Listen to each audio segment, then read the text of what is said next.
Welcome to Black Love Matters, where this service a therapy session for figuring out adulthood, loving each other, and find our inner Brock and Michelle. Or Jay-Z and Beyonce. Or in this episode, we're going to go with Dick Gregory and Lillian Gregory. We're talking about some originators of civil rights black. The GOATs. I didn't realize how many children didn't know who Dick Gregory was until he passed away on Instagram. Right.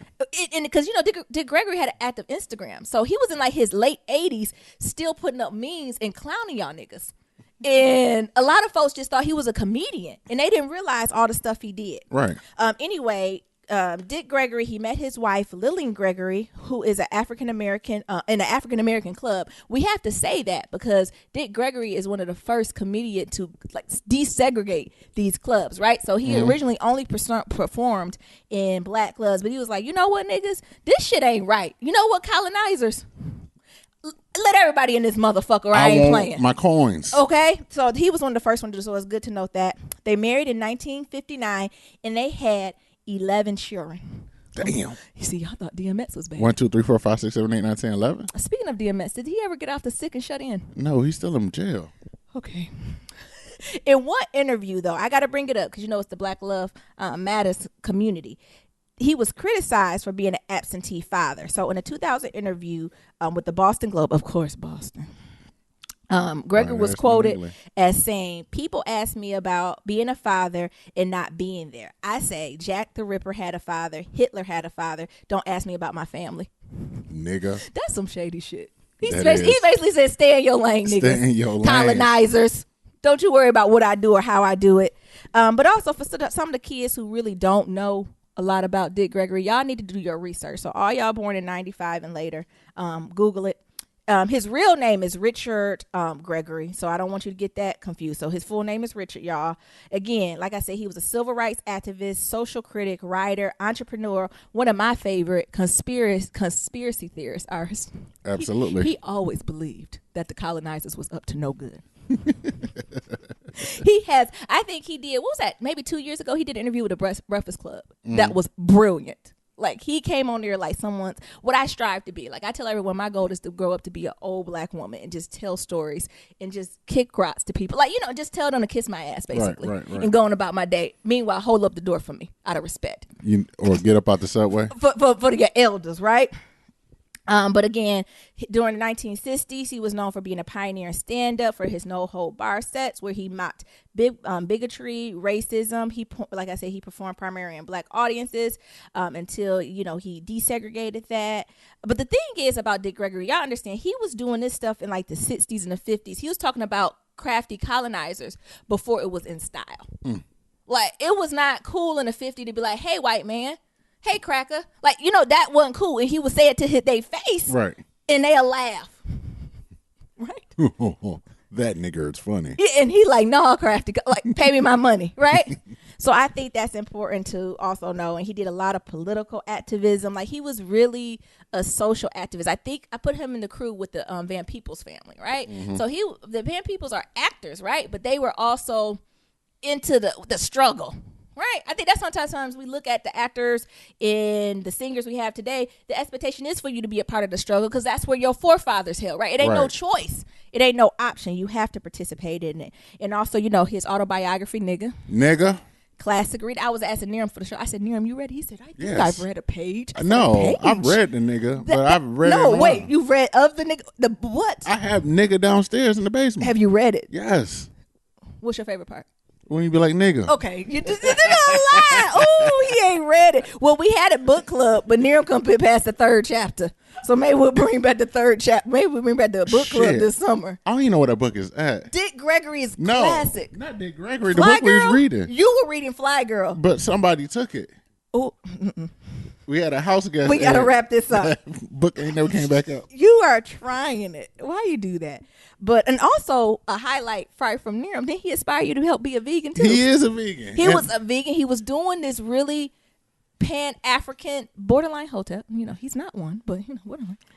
That man is vegan. Yeah. And I was going to get a cookbook and then he passed and the book went up from $40 to $200. I said, we can't get that. Not that recipe for collard greens.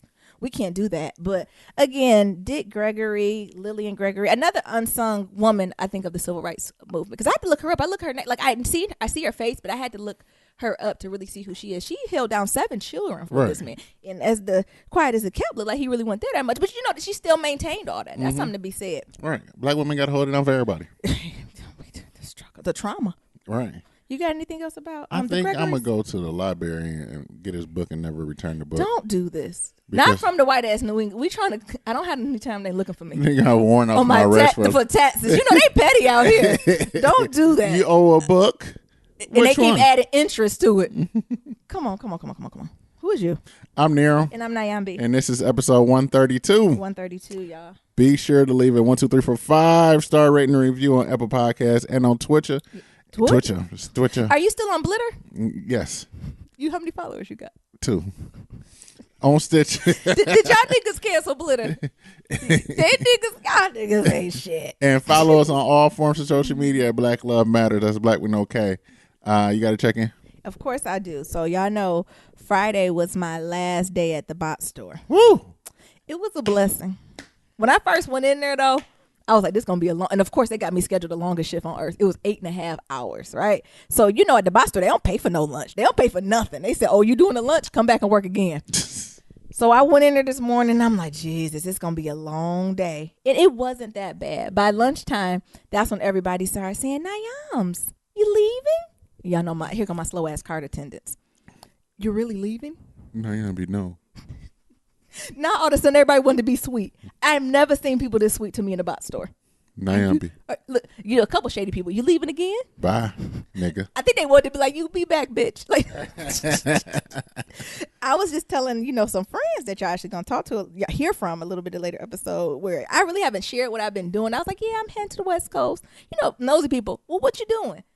Well, working for this firm. What type of firm? Tech firm. Well, which one? I said, They said, what? This nigga. That's, what is that Cat Williams joke that he did about Barack Obama? No. Cat Williams did a joke about Hillary Clinton to Barack Obama. When every time Barack talked, she got tilted her neck. This nigga. She said, look at this smart talking nigga here. I think that's what they said in the bus. They said, look at this smart talking nigga here. Where's she going? But it was really good. You know, of course, they gave me chocolates and candy and all that. But on the way out, I was basically doing at the entrance from Beyonce at Coachella. Oh. I was walking hard to that sidewalk. Boom. I just started ripping. But it was good. It was good. Like what I was telling Niram and like my family, some of my friends, although it was a rough time at the bot store, like it was such a humbling experience. Like it was something that I'll never forget, right? Right. So like I said, I got all these degrees like a thermometer, but none of that mattered. Like I was at a space where they was like, Nyams, the trash need to go out. Nyams, Cheryl done threw up. Nyams, the toilet don't flush. I'm like, what the hell? Am I a plumber? Like, what is going on? Like, you know, it was really just a reiteration. And I know I talked about this in previous episodes, knowing that it's okay to have an in-between time. It's okay to kind of have to go back to your roots and hustle out and just do what you got to do, right? And no matter how, you know, hard that can be, it's something that can be so beneficial from me. Y'all know that I done cried plenty of tears in my car, ringing up folks with privileges at the bot store. I go back to my first story at the bot store with the negligees when she told me not to put her negligee on the motherfucking conveyor belt. I said, these is draws. So, you know, all them stories, I'm hoping it really built to something, but I do appreciate the experience. And the last thing I was talking about is this move. What is this move? And we lucky, like we blessed. When we get to tell y'all this whole story, y'all gonna be like, look at God, right? Mm-hmm. So the only thing we really have to do is throw away stuff we don't need. And point and say, we taking that. But getting to the point of throwing stuff away, and y'all, I don't know if y'all know this, Niram is a closet hoarder. Lies. And it's just a lot of paper. He hold on to stuff. No, Nyambi, keep your truth out there. No. I'm not done yet. Okay. This is my check-in because y'all know Niram is a Cancer sun, but a Taurus moon. Don't nobody know what that means. Yes, I'll let you know. So that means as a Cancer, you constantly in your feelings and emotion. But as a Taurus, you like nice things. Like you like your home. You like to nest. You like to build that shit. So what Niram like to do is hide shit in closets and nooks and crannies. We'll go in the closet. I'd be like, why is this motherfucker full? So it's a lot of going through that type of stuff. But it's I've been purging. Like I've been doing tidy. What's it called? the life changing art of tidying up. If it don't spark joy, that shit going in the trash. I ain't been tidying shit I up. have. How much stuff did we just take to the I almost said the city, the recycling. Look, this bougie New England, the recycling center. Wait till I get to my check-in. But that's all I got. But I am gonna keep saying that God and His grace is real, just like sleep. God is real, and if He did it for me, in spite of me, come on, I ain't gonna preach today, but in spite of me. Right? You know, before I was worried about what other people did to me. I can't believe they did this to me. I can't believe this situation. But in spite of me, with the abuse I did to myself, God came through with His grace and mercy. Come on. Think about it and start, y'all. Oh! I can't tell y'all. Nearums? So mote. Well, you said so mote it be. So mote it be. And it will be. A couple things. J. Cole album came out. KOD, King of Drugs. I thought that was King of Diamonds. No, it's King of Drugs. You got to look at the album cover to actually figure it out. Okay, go ahead. How you like his CD? I like his CD. It's fire. It's very good. What is equivalent to? It's very devotional. Yes. It's quiet meditation and prayer music. He is. I wouldn't even say it's brown liquor music. No. It's alkaline water. It is definitely. And hummus. Get your alkaline water with your lemon in there with some hummus. No hummus. That's not. No. That's not black enough. Like black eyed pea dip. Black eyed pea dip. With cornbread, corn chips. Like it just. It's very introspective. It is. And he's talking about all these niggas on these drugs. And it's very interesting. Niram Nayamba been told you them children on drugs. We told you when I was in college. Remember, what was her name? I better not say her name. Oh, shit. I almost said her name. Me on this. too. It don't matter. She white. She ain't listening to this. No. She was on good stuff. That was back in what, 2000 and Man, she was on Adderall before 9? Adderall was even out. She was on that good cocaine. She was on Molly, Percocet. I remember, and look, this is me. I'm from Detroit. I'm looking at her like, girl, you make sure you get in. Right. I didn't even think about the repercussions of that. They came in and got all that stuff. Right. They got my black ass about. Right, because you know they're going to blame your black ass. They gonna kick the whole room up. We ain't talking about weed, right? She had heavy shit. Right. I told you, Molly, Percocet, all types of shit. Shit. Jesus, I pray for her every night. Hope she all right. Shout out to you.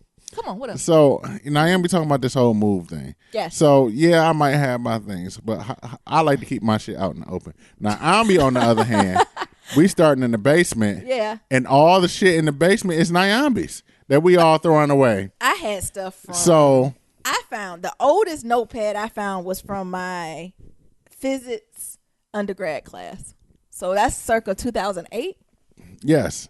I ain't doing nothing. And you talking about me, and your ass got all these damn boxes and shit. You just keep your shit all hid up in the back and shit. I keep it organized. Yeah, you know, fucking organized. I threw all that. I call it bankruptcy. So don't let Nyambi fool y'all talking about I'm Niram is a hoarder. A hoarder because her ass be hoarding shit too. She just like to put a cover over it so you don't see it. I keep my shit out and open because I play with it. Come on. Also merch. Y'all niggas with the merch, I'm starting to see y'all niggas on Instagram with the merch. Y'all looking fly They stunting. with that Black Love Matters podcast t-shirt. Go ahead and post them on Instagram, some on tag us. Yeah. We appreciate y'all for supporting. And we got more merch coming. So just know. Yeah. It's some hot fire coming. And Nyambi gonna put touches on it. Oh, okay. Cause you know. Hey, niggas liking the one I didn't put say up. they didn't. All right, then. All right. Well, guess what, y'all? We got some very special guests. What we did include in our check-in is that we had us a good old hood feast at the Lobster of the Reds. Whoa, because you know what it was. It's Lobster Fest. Niggas, Lobster Fest is going on. So we had to, I hope Red Lobster don't come into no scandal. What happened if they do something to black people? What we gonna do? Never go back. What we gonna do? That'd be a hard one. Like we gonna be like, niggas gonna be sneaking in the Red Lobster. Oh my god, what we gonna do? Oh my god, I just thought about that. It'd be a wrap. It's some people that it'll be bad. Beyonce had to take Formation down. That Formation down. It's a culture being destroyed. Fucking around, Beyonce fucking around by Red Lobster. Well, what we did with this crew, because we're heading out soon, we just went to this crew and they asked, like, how do you want to celebrate? I was like, you know what I ain't had in a minute? Some good old Cheddar Bay biscuits featuring a lobsterita strawberry. Not a regular margarita, a lobsterita. And it was like, yes, let's do it. And what we did, we had us a good old time. We had good food. We had a good time with that that waitress I serve her though. because I'm walking my crooked path with the Lord, and I was on the path to glory today or that day, that I didn't have no words with her. But you know how when the server first come to the table, I'm like, oh, we're going to have trouble. And then, I kept reflecting back to white women tears. Mm-hmm. So I was already on defense. But God stepped in and said, not today, Nyambi. Was it God's plan? God's plan. Oh, man. And she turned out good at the end and gave me all the extra pina colada sauce I wanted. Because I believe in a coconut shrimp. My favorite one, y'all, is the pick 3. I get the coconut shrimp, the shrimp, Alfredo, featuring the scallops, Caesar salad, loaded potato. Jesus. What you getting there? Ultimate feast. Because niggas love crab legs. I don't know what it is with crab legs and niggas, but we love it so damn much. Oh my God. And we can't never get into them. I remember a time where I went with my family we went out to dinner. I don't know if someone might remember it in the room. And we went to Red Lobster. We was coming back from Cedar Point. And of course, my family's pretty liberal with ordering food. Like, they really weren't strict about the kids ordering off kids' menus. Like, as long as you eat your food, they'll eat it. And of course, what we order? Crab legs. Crab legs. We 10, 12. We don't know how to crack no crab legs. No. We got cussed out because our aunts had to cut our crab legs and they food got cold. And they was like throwing the meat at us. Here you go. You ungrateful. We try to show you some good stuff. Next time you're getting chicken nuggets. And from then on, we learned how to cut those crab legs. But we just had a good old time with them. And after dinner, we was like, why don't we just invite them on a podcast and just have some good conversation, right? I always got my podcast equipment with me at all times. Yeah. Bust out a show. All right, but without further ado, we're going to let them introduce themselves. We got 4 folks here today, right? So we got a full house. Right. So we got Devontae, we got Fancy, we got Spread Love. Y'all know Spread Love. And this is the good one, y'all. We got T'Challa. Oh my God. T'Challa's here. T'Challa's here. The original Black Black Panther. Now we ain't talking about Chadwick. We talk about the real one. We just talking about an African nigga.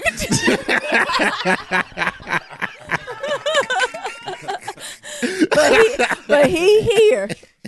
And we just thought it'd be cool. These are our family, right? So we thought, why don't we just bring them on the podcast and we have some good conversation, right? Absolutely. All right, Miriam, you going to pass it back to Devontae. You going to introduce the folks to who you are and what Black love means to you. Definitely. Light skin check, 1, 2, 3. Yes. Light skin check, 1, 2, 3. Light skin check. Hey, what's up, Black Love Matters family? It's your boy Devontae. I'm an entrepreneur. I'm from the great state of, I'm not going to even say the state, but it's from down south. Yeah. Down south. We call it the boot. So anybody who's listening who knows what the boot, that's where I'm from.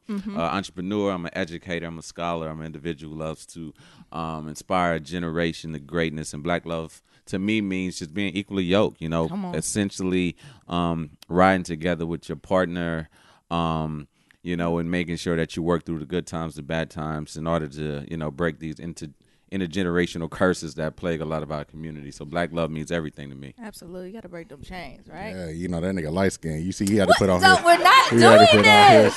He had to put on his light skin deep voice. Yo, this is Devontae.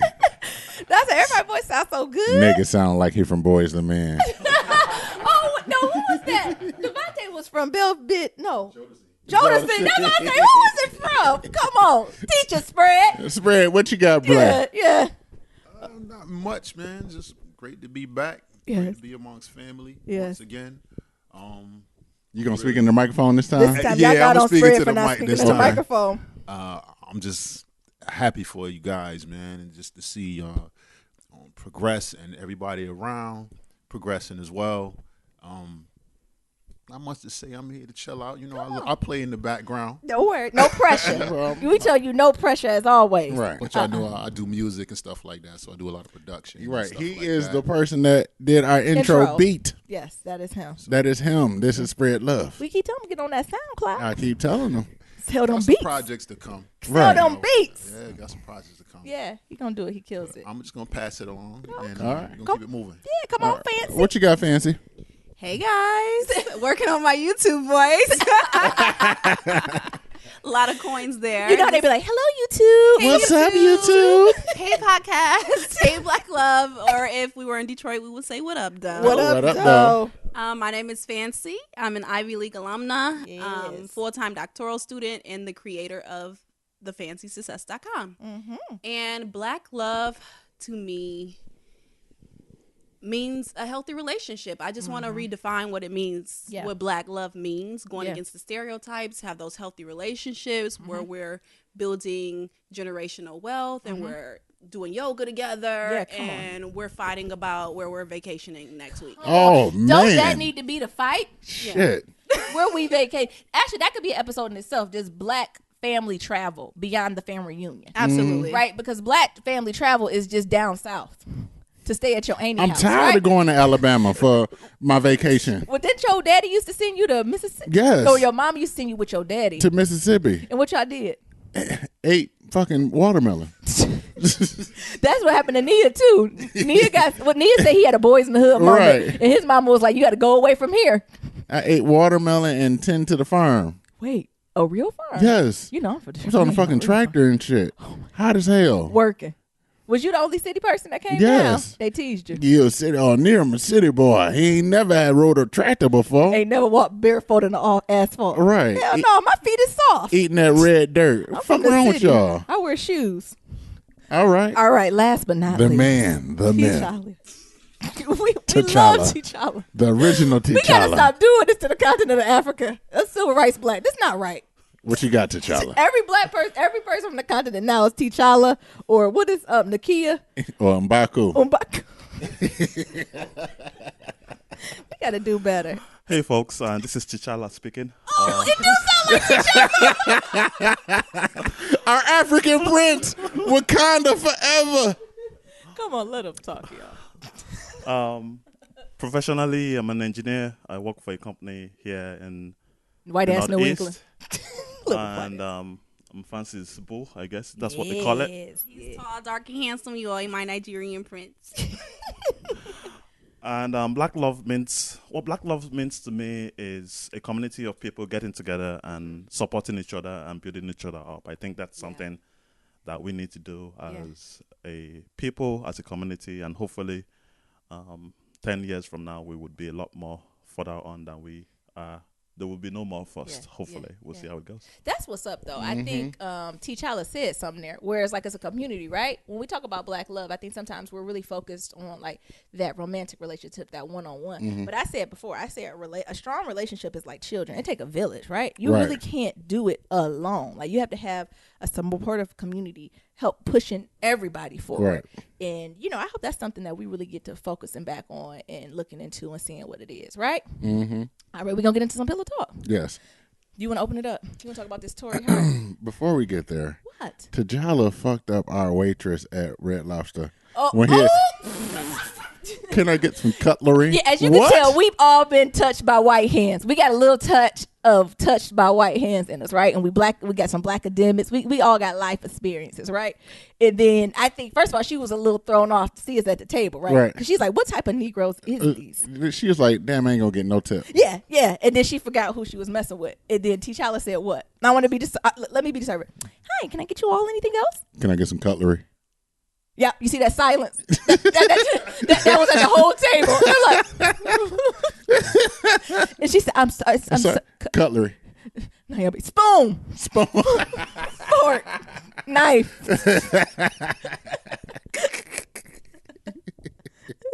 Colonizers. And then everybody was like, maybe she didn't hear you. Was it Devontae or you there who was like, she just didn't know what cutlery meant. She did. I think that's an example of being a nifty nigga. Just fucked her up. I don't know if that's a colonizer. That might be a nifty nigga there. Can I get some cutlery? It's a little loud in here with it. Yeah, she kept saying. What'd you say, Devontae? She said, she said, it's a little loud in here. What did you say? And we had to correct the waitress at the Lobster of the Red. So that's my story. That was too good. Can I get some cutlery? Just a little piece. Yeah. Tory Hart said if the man is up front, she'd be okay with some side chicks.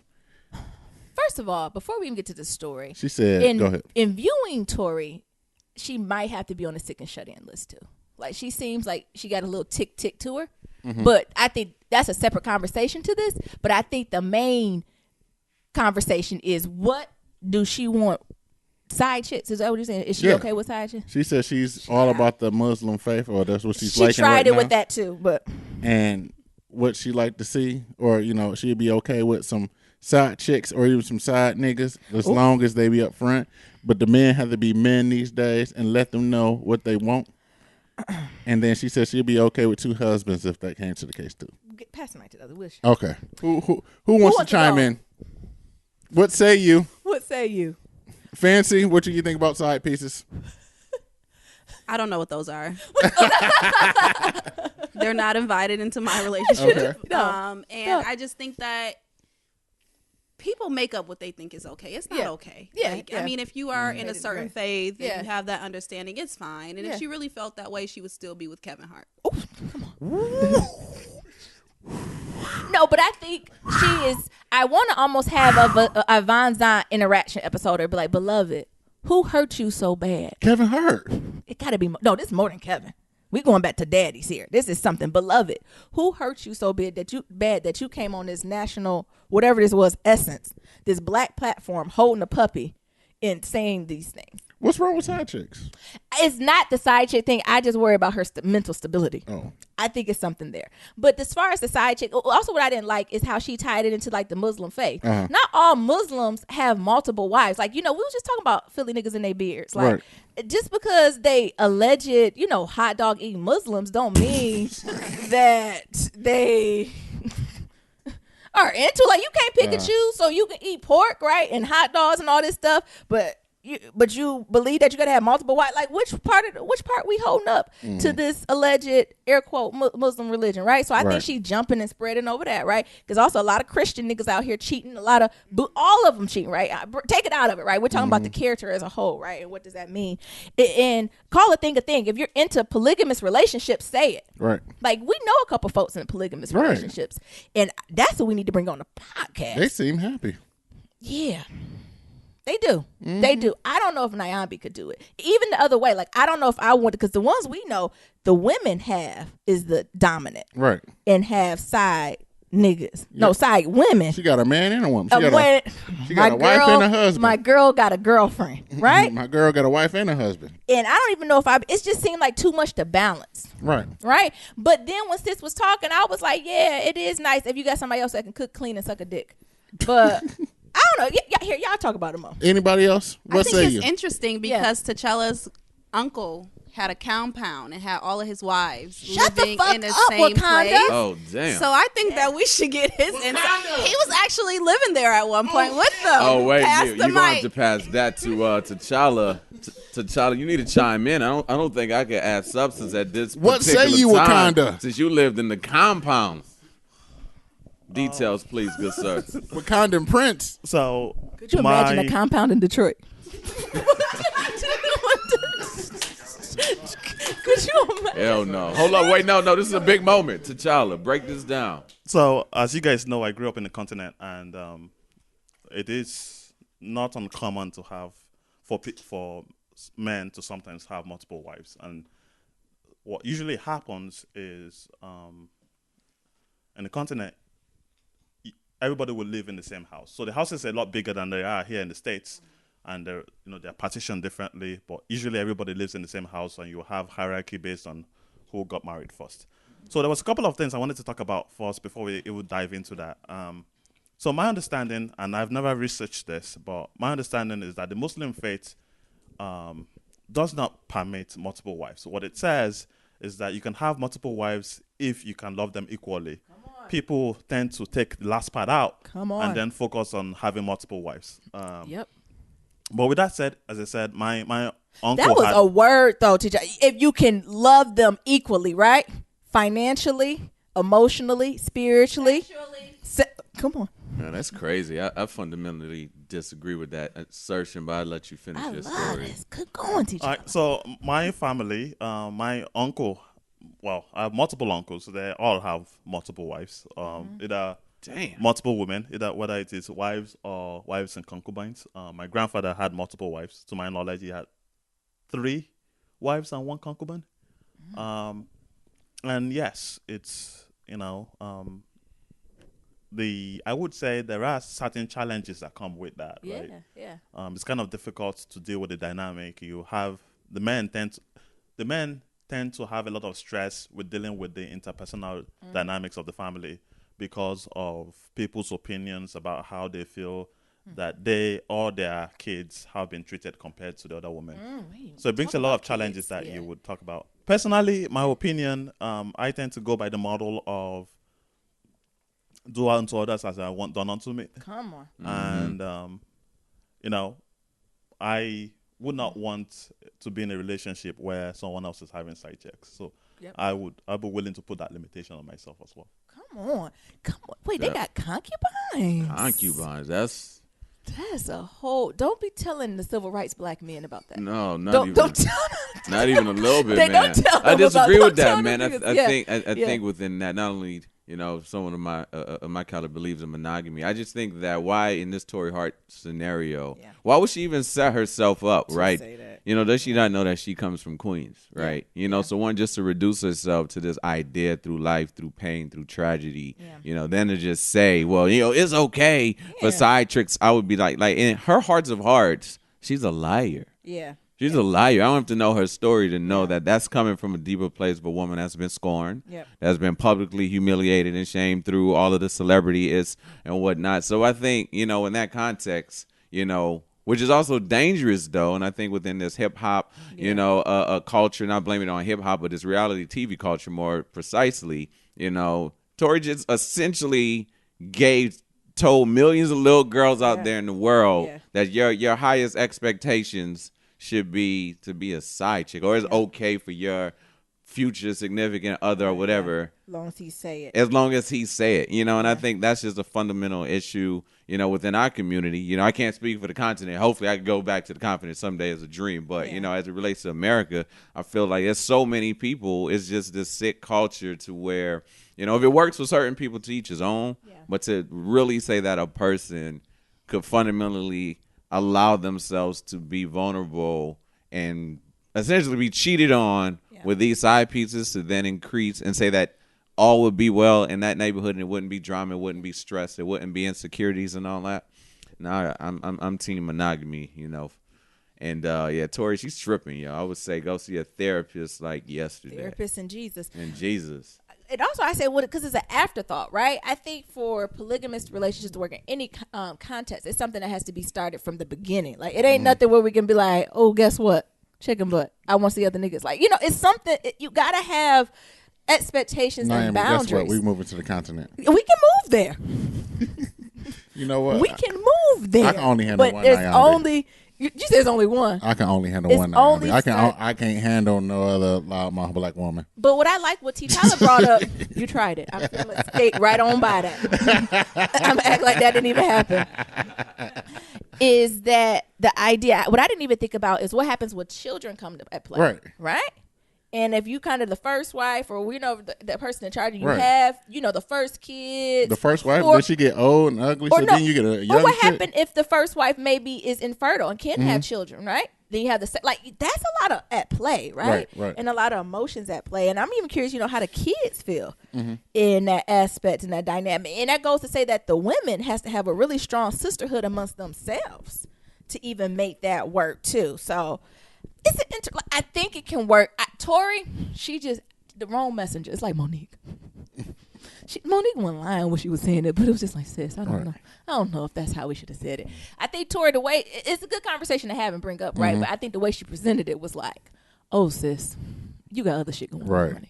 And I think that she wouldn't even be truly happy even if the guy let her know in advance. I don't think any of these people are truly happy, just like T'Challa was saying. His uncle was exceedingly stressed, and it is stressful. It's stressful dealing with multiple women. It's stressful if you deal with multiple men. There's no way that you can please all of these people or make all of these people happy. So really, it's a fundamental principle. It's quality over quantity every single time, and it's best to pour all of this information, resources, and love, and et cetera, into one person than many people. Because if they were really happy, Floyd Mayweather wouldn't be rotating out as many women as he does on the money team. He the king polygamist. The king of the rotation. You gotta rotate them out. You get a little tired of them. What? Nero. What? You feeling yourself? You going with it? No, I liked it. I thought it was a good combo though. Like I thought it was just something interesting to bring to the table, especially since we had so many different kind of views and opinions and thoughts of what's going on. You got any closing thoughts for us on that? I actually want to hear from the folks. Any of y'all polygamists out there? Right. Let us know. Oh, Spread, you got something? Look, Spread was quiet in that corner. You got something to say about this? You polygamous Spread? He could be like, yeah, he come out and tell us the truth. Right. No wrong tell with us that. all the polygamy truth. I just think that, like, in the mic, Brett. I just think that you got to watch your circle and who you around and who's telling you different things, because whatever information she getting, may sound good for her at the moment, but may not be the right thing. Into the mic, brother. May not be the right thing. Yeah. To take that advice. Yeah. So I think you need to go around and really weigh, the information you're getting. You have to have a clear mind in doing it, right? Yeah, so if you meditate into the SZA soundtrack, the Side Chick soundtrack, this might be, the weekend might be cool. Right? You know what that is. It's really about the energy and folks you surround yourself with, right? All of a sudden, like, that's something that you just don't all of a sudden come to some conclusion with. Yeah. I mean, that's something like... That has to be a core value. Yeah, a way of life, a way that you think. You can try it out if you want to, but you'll find that you'll be back in the same space again. Exactly. So, but I think to me, it's a selfish thing, because you're not, when you do something like that, you're not really thinking of others. Yeah. And just like we said, you have other people involved, other people's feelings and stuff like that. Yeah. The mic, brother. Children. The mic. You get children involved. Yeah. It's just, I always like to think ahead before I do something. So I like to think of others and how I affect their lives before I do something. Yeah. And that's what I think, she need to think about before she said it freely. Yeah. You're right, because it didn't even seem like it came from a place of love. Like, she didn't even put it to say, okay, he can have this side chick. She said it, first of all, she said side chick. She didn't even say like another woman in our family to positively give to our household, right? She didn't say inviting someone into our family to be a part of the family. She basically said a side chick to suck dick and do the dishes. Right. What? No, sis, hire a maid. Maid suck dicks? Hey, that'll free up some time, right? That'll free. Look, get a maid and buy a fleshlight. There's ways to work through this. Two things done at once. Throw that to him and tell that bitch to wash the dishes.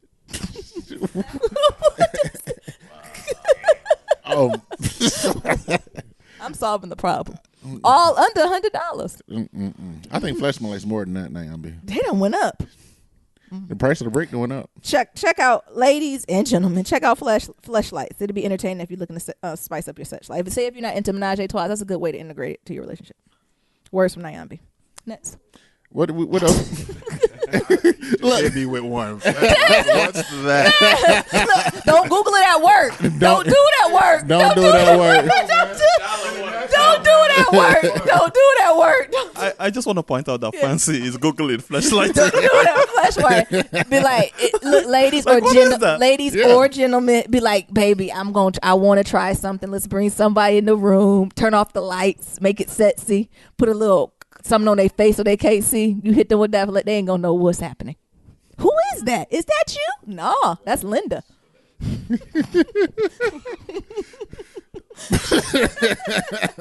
Alrighty. Niram, alrighty. Now Niram's proper. Alrighty, move to the next topic. Thank you, Nyambi. I'm here to help. What are we talking about next? Dating interculturally? Yes. Okay. Yes. Oh, you want me to open it up? Yeah, open it up. So again, this is Black Love Matters, and we believe in all black, right? I think that's what's unique about us. Folks be asking me, they was like, oh, it's different types. I say, yeah, it's all different types of black, but it's all the umbrella of Negro. It's us. We got a light-skinned nigga here. Oh, okay. First of all, I don't think I break light skin in a type of black. So I don't know what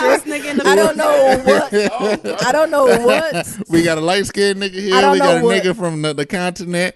We got an old nigga. We got young niggas. We got niggas with 12-inch weaves. We got all types of niggas. Actually, 22. Oh, excuse me. Niggas with 22-inch weave striving for 44 inches. Come on. Coming soon. When I get out to the West Coast, I already told Fancy, I said, I'm doing a deep side part. And I'm doing straight or wavy. I'm about to hit them with something they ain't never seen. All right now.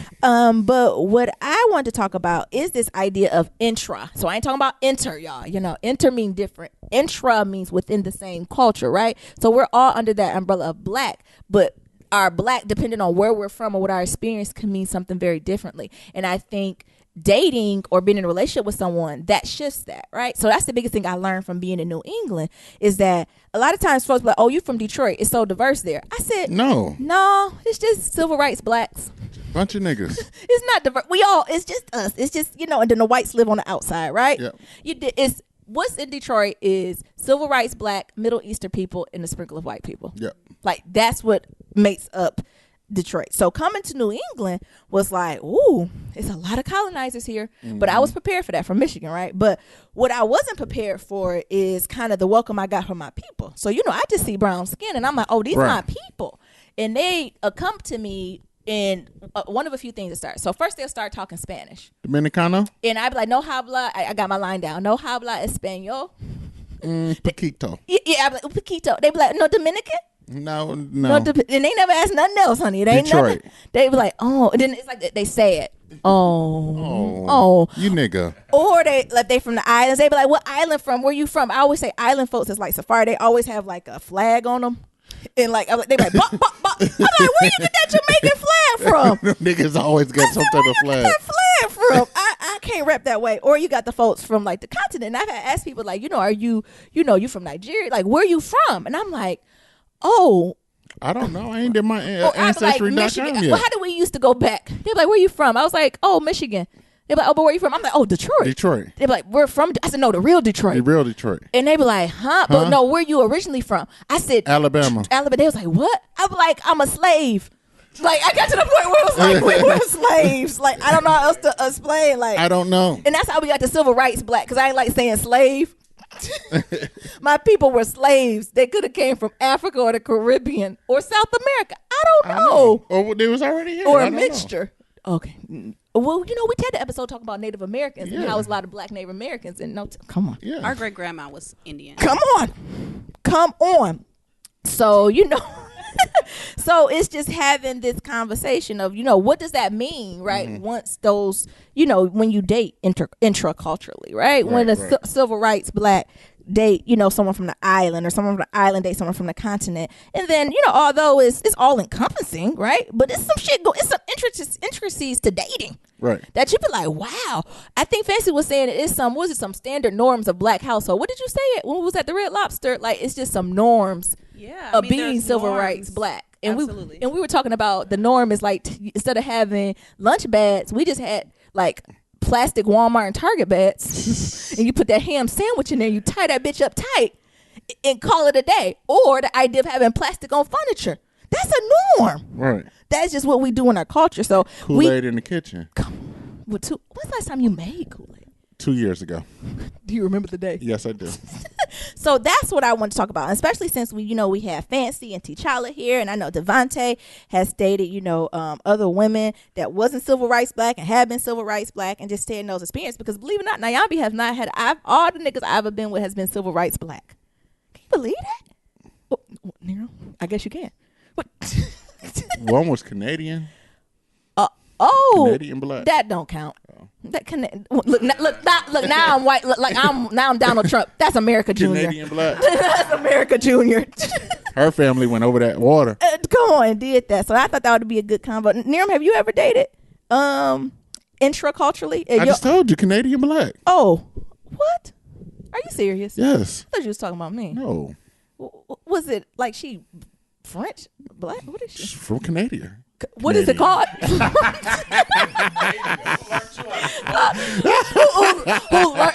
on, Devontae said, who learned you how to smoke? They was from Canada. Canadian. She was from Canada. Like Windsor? Yeah. That's Detroit. Pass the mic. Let's let the folks who have experience in the room. Devontae, go ahead. What you got? Talk about this. I'm going to say right now, within my present situation in this intercultural, perspective, it's different, So I've been, you all know this, in the friendship circle, I was, dating this beautiful, woman from the Caribbean islands when I first, moved from the boot, to this faraway land. So for me, I thought all black was black. Jamaica. So the woman I'm dating, giving my heart, my love to was Jamaican. I thought black was black. Because I know white people, colonizers, think we all the same. Yeah. So for me, I was just like everybody, every intercultural person has seen the black staples coming to America. Yeah. Boomerang. Yeah. You know what I mean? All of it, right? Minister society, right? But I'm bamboo, hoodwink, all of that, right? But to the point, dating, and I had to realize that there was just some cultural differences, whether it came from, me and my Southern philosophy and being civil rights black and just being a dating an island woman, an island girl, and not being able to communicate within the situation to even understand that there was cultural differences. Yep. You know what I mean? And then as, friction and things were happening in the relationship, it was like, oh, wow, like, regular black doesn't connect to us. Doesn't connect to us. You know what I mean? And I think vice versa for her. Huh? Near love to get in people. No, business. I mean the example. So I mean, for the instance, just for one standpoint, like dealing with an idea of security, right? So dealing with this idea of dealing with your partner, dealing with your woman in a context. So it was what I learned over the years was like Jamaican men, and this is not saying that Jamaican people are monolithic culture. Yeah. Big word, GRE, triple word score. Holla at your boy. But anyway, was just like more so they have this aggressive nature. It's just kind of like they put their woman in their place, right? Yeah. And I was just like, for me, that's not how you're supposed to talk to a woman. But within that dichotomy, it was kind of like we were getting into arguments because we'd be like, oh, you're a little. I want you to be assertive. I want you to be assertive. I want you to be aggressive. I'm like, I can be assertive. I can be aggressive, but not like that way. I don't feel like I have to scare you essentially to make you feel like you're less than a woman, and I think that caused real issues. Right. You over here being a Southern gentleman and shit. I mean, a Southern gentleman, and she want to be choked and her hair pulled. I mean, she could get her hair pulled, just say that if she ever listen to this, she can damn sure get her hair pulled. And he also takes women on $200 dates on the first date. Listen here, fancy. Number is fancy. Taking chicks to Ruth Chris on the first day. Ruth Chris, they ain't even Ruth Chris. God damn it! First of all, I'm talking about intercultural shit. What the hell are we talking about here? God damn it! You need to focus. Damn it. But I'm saying, I think that was a real struggle. But, as I've been pursuing and courting her after years, and I was able to understand that, there's a real intercultural difference there. Now I'm like, oh shit, it's game time. Now we can grow and build a healthy relationship and a healthy love and all these other things, because now I understand that within your culture, you had a certain standard. Within my culture, I had a certain standard. So now how can we bridge the gap and intertwine our both philosophies and our cultures and make it beautiful? So that's what age, that's what maturity. But I think that was where I struggled with her back in the day, was because I just didn't know. And I think naivety is a hell of a drug that, I always say the world counts you out but still holds you accountable. And I think within relationships, that's what it was. I just didn't know. And I feel like within, I'm going to pass it to Fancy and to Chalo. Like, what has that cultural difference been, for you all? Because I know it's the T'Challa. Yeah. You got it. Come on, it's T'Challa. Wakanda, what you got? So before I talk about relationships, I'm going to talk about just I'm going to go higher one level and just talk about. Ooh, wait, they always try to go higher than us. So I came back to the States in 2001, and I lived in a predominantly black city here in New England, and one of the things I would say were challenges for me with relating to the culture, I would say, was what you were talking about earlier, Devante, about not paying attention to the cultural differences. Right, we look at each other. I don't know if you guys noticed this, but I think it's actually a joke by comedians too. Like when two black people are walking on the opposite side of the street, you guys will look at each other and give yourself the nod. Yes, and that kind of says, "Oh, we understand that we're in a brotherhood or as a community." Yeah. But when they get together and start talking, they may have a false sense of community without realizing it. There were instances where I found it.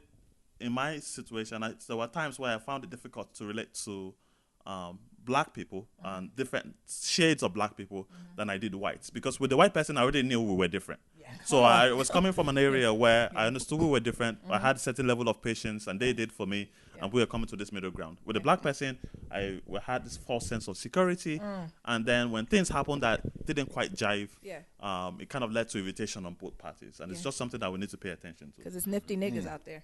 Yeah. So, from a relationship perspective, it's interesting, right? Because one of the things I feel is that some of the cultural differences are so commonplace to us that we don't pay attention to it. Yep. Right? And therefore, we don't communicate those things in advance as we should. Case in point, I grew up in a Christian household. New Year's Eve, we usually spent time in church all night. And I think the first year that Fancy and I were dating, well, I'm not particularly religious now, but the first year we were dating, she said, we should go out to the casino and go see the ball drop. Yeah. But for me, seeing the ball drop is not, I don't really care for it. Yeah. So we got to the casino and we were a lot of people were there. We were all dressed up nice and whatnot. Yeah. And I like taking walks. Yeah. So it was about 11:59, 55 or something like that. And I turned to Fancy and I told her, I'm going to take a walk. What? Can y'all imagine? Can you imagine? Here's the mic. Can you imagine? Yeah. Somebody talking about they want to take a walk. At 5 minutes too. I'm thinking you about to disappear. 5 seconds. 5 seconds. The ball dropping. 11:59 and 55 seconds. What was you walking to? I was just going to take a walk. Like, what? Everybody was standing still. And everybody was, there were a lot of TVs and stuff. Everybody was looking at the TV and whatnot. Yeah. And for me, as I said, the ball drop is not particularly entertaining. I didn't realize there were some cultural things there. Yeah. So it's like, oh man, let's take a walk. Let's go do something different. You want to enjoy this? Oh, enjoy it as much as you want. I'm going to take a walk. Because you're supposed to kiss at midnight. Oh, exactly. And then I found out 5 minutes later. It was really like 2 days later. So in traditional Black Detroit girl format, I threw a fit, flipped my hair. I'm ready to go home. Time to go. Instead of communicating, saying that this is what happens. But I think a lot of times in a relationship, because it's so different, I always say, well, you were supposed to know that. You should have known that. How do you not know that? Yeah. But being from different cultures, it's totally different. And especially for someone from the continent who didn't grow up in America and have that African-American experience is so different. And that's why I say anything in life, you can get over so many hurdles with communication. Communication, not communicating almost broke us up multiple times because communication is key. You have to say what you want and mean what you say, whether that's in education, relationships, or even at the damn corner store. You got to let people know instead of getting upset. Exactly. And I feel sometimes I would say you need to over communicate because people don't know the questions they should ask. Yes. Yeah. And because of that, the person doesn't ask a question, you have a false sense of security that they know, and then things don't quite work out. Assuming. So my mom is a very, she's a very exciting person. She's the traditional continental mom. Yeah. You walk in, the moment you come into her house, you are her son, her daughter. She hugs you. She treats you as if she's known you 10 years prior. And I had this white colleague at work who was coming to my house. I told him, my mom is intense. You think I'm intense? My mom is incredibly intense and whatnot. Let's just say that by the time he got to my house, in the driveway, he had gotten slapped by my mom, gotten prayed for. Laid hands on him, oil. Come on. So So same thing. Like when I was going to take Fancy to the house to go introduce her to my family, so telling Fancy, my mom is intense, my mom is this, but there were certain things I didn't communicate. Right? I just told her she was intense. What does that really mean? So Fancy got there. Tell it. This was how many months into the relationship? I'm not quite sure. Very early into the relationship. Fancy got to the house. And whatnot, and I think the first time my mom was a little bit more reserved. I think Fancy thought she was a little much, but she was a little bit more reserved. The second time Fancy came to my house, which was probably like a month later, my mom was calling Fancy my wife. Everywhere we go, I'm his wife, and I told her I do not have a ring on my finger. No rings yet. So I can understand it. Like Fancy, from my perspective, was peace, right? Because my mom was talking to like strangers that she didn't, Fancy didn't know, or even my mom didn't know. She already done manifested it. Yeah, y'all got children, a dog, a house. Like, where the kids at? So those are the kind of things I think are kind of important. Yes. And what really got my attention to it, I think, was I have a friend of mine who's also from the continent, and he got married recently. And I was having a conversation with he and his wife. His wife is from Panama. Okay. So now we're dealing with like the Latino. Is she white? No, she's white. She's black Panamanian. She's black. Ooh, come on. Yes.